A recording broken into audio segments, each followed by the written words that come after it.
You already escaped the worst part without even knowing it. Most people spend years brushing twice a day, flossing when they remember, using mouthwash that burns their throat, and they still end up sitting in that dentist's chair hearing the same words. You have some inflammation here. We're seeing early signs of gum disease. Your bacteria levels are higher than they should be. And the frustrating thing? They were doing everything right. Everything they were ever told to do. So what is actually going on? A while back, I went deep into a stack of research after coming across a clinical study published by a group of periodontists. These are the specialists who deal specifically with gum disease. And what I found completely changed the way I think about oral health. Because the problem isn't that people aren't brushing enough. The problem is something almost nobody talks about, and most dentists won't bring up in a routine appointment because there simply isn't time. Your mouth has an ecosystem, just like your gut. There are hundreds of bacterial species living in there right now, and the balance between the beneficial ones and the harmful ones determines almost everything. Your breath, your gum health, whether your teeth stay strong over time, and even things that seem completely unrelated, like your immune response. When that balance tips, when the harmful bacteria start to dominate, you don't always feel it right away. It starts quietly. A little sensitivity here. Gums that bleed slightly when you brush. Breath that comes back even minutes after you've cleaned your teeth. Most people ignore these signs or blame them on something else. Here's what the research is showing now, and this part genuinely surprised me when I first read it. The antiseptic mouthwash that most of us use every day, the kind marketed as essential for a clean, healthy mouth, is one of the things making this worse. A study published in the journal Free Radical Biology and Medicine found that regular use of antiseptic mouthwash disrupts the oral microbiome so significantly that it interfered with blood pressure regulation in the participants. It kills everything without discrimination.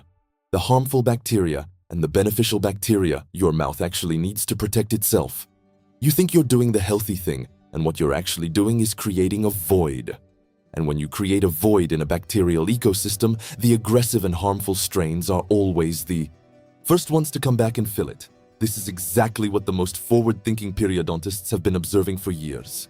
And it's what led some of them to look at a completely different approach. Before I get to the specific probiotic strain they keep pointing to, I want to mention something briefly. There's a link in the comments to a product called Prodentim that I'll come back to in a moment. It's one of the few oral supplements I've looked into that's actually built around this research. Just leave that in the back of your mind for now. The strain that consistently shows up in the literature is called Lactobacillus Reuteri. It's been studied for decades, but the reason it keeps coming up specifically for oral health is what it does in the mouth environment.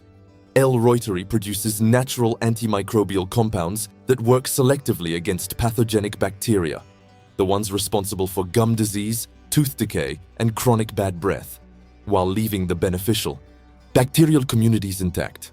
It doesn't burn everything down the way an antiseptic does. It competes. It crowds out the harmful strains by producing substances that make the environment specifically difficult for them to survive in.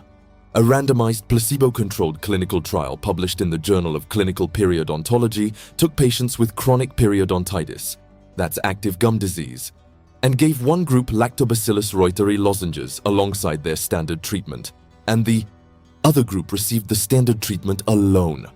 The group that received the probiotic showed significantly greater reduction in periodontal pocket depth, significantly lower levels of Porphyromonas gingivalis, one of the primary bacteria responsible for tissue destruction in gum disease, and their results held up at the follow-up visits months later. That last part matters because a lot of dental interventions work in the short term, and then the problem comes right back. The probiotic group maintained their results longer because they weren't just removing the bad bacteria. They were replacing them with something that competed for that space. There's also research specifically on bad breath. Halitosis, chronic bad breath, is caused primarily by anaerobic bacteria that live under the gum line and on the back of the tongue. These bacteria break down proteins and release sulfur compounds as a byproduct. That's the smell. A meta-analysis published in BMJ Open in 2022 reviewed multiple clinical trials and found that Lactobacillus reuteri was among the probiotic strains showing meaningful reductions in volatile sulfur compound levels. The improvement wasn't a cover-up. It was happening at the bacterial level, at the source.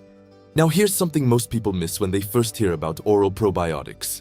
You can't just take a regular gut probiotic and expect it to do anything in your mouth. The strains that work in the digestive tract are adapted to that environment. The oral environment is completely different. For a probiotic to have any real effect on your mouth, it needs to stay in contact with your oral tissues long enough to actually compete with the existing bacteria there. That means a lozenge, a chewable tablet, something that dissolves slowly in the mouth. The clinical studies on L. reuteri for oral health consistently used lozenges, not capsules. A capsule you swallow bypasses your mouth entirely and contributes almost nothing to your oral microbiome. This is actually why a lot of people try probiotics and say they didn't notice any difference in their mouth. They were using the wrong format, or the wrong strain, or both. When I looked at what actually separates a useful oral probiotic from just another supplement on a shelf, the delivery format and the specific strain matter more than almost anything else.